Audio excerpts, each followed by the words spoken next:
G'day everyone, just going to do a quick video today on agate, chalcedony and thunder eggs. They're such a popular stone on our page that I thought I'd show beginners what to look for when they're in the creeks. So we're not going to look at the pretty side of the stone so much today as the rough side. Now this is exactly what it looked like when I found it in the creek. Obviously it was a complete ball and it got cut in half, but when I found it on the sand bed, that's exactly what it looked like. It hasn't been washed or cleaned really.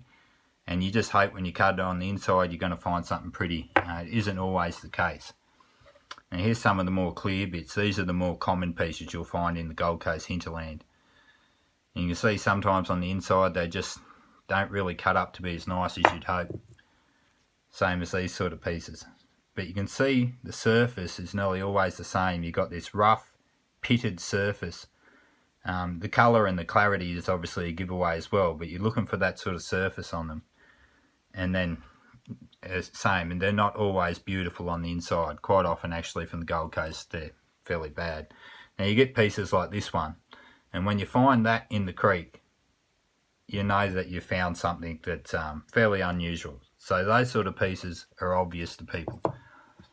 Same as the blue chalcedonies. When you find one of these you know you found something special. Now, orange chalcedonies are good, or your carnelians as well. They'll often cut up to have your best agate on the inside. But it's these ones that are the hardest to spot.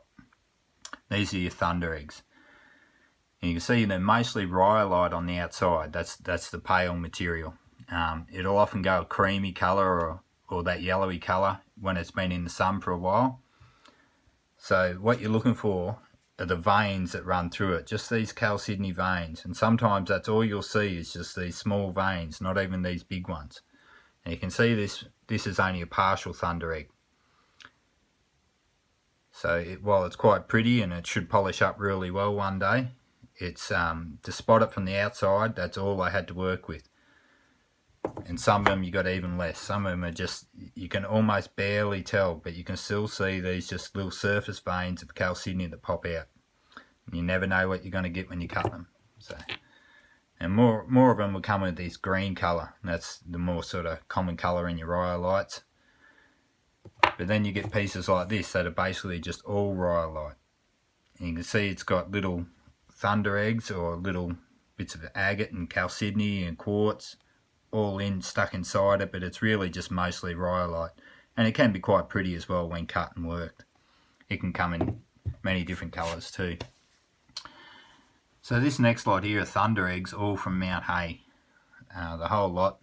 I collected these about 15 odd years ago, and you can see that they've still got these surface veins in a lot of places, but they're quite easy to spot up there because they're green and they're round.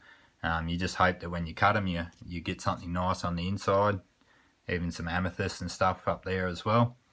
But a lot of them are quite devoid, just like this one.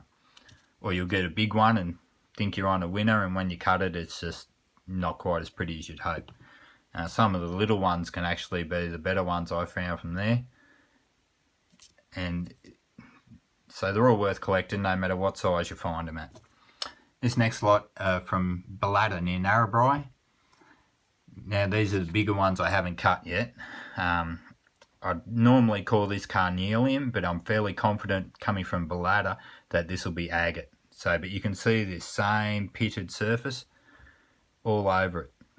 So hopefully when I run it through a saw it'll be quite a quality piece. You can see these are the same.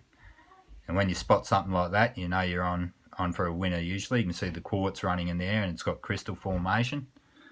So, but some of the Balladder material is just beautiful quality agate. It's great to work for cabs or flat lap or whatever you like. But it doesn't matter what colour the agate comes in, you're still looking for that same pitting in the surface. And it doesn't matter what size, in a lot of places they can be quite nice. So anyway, I hope this helps people out and they know a bit more what to look for in the rough. Happy fossicking everyone.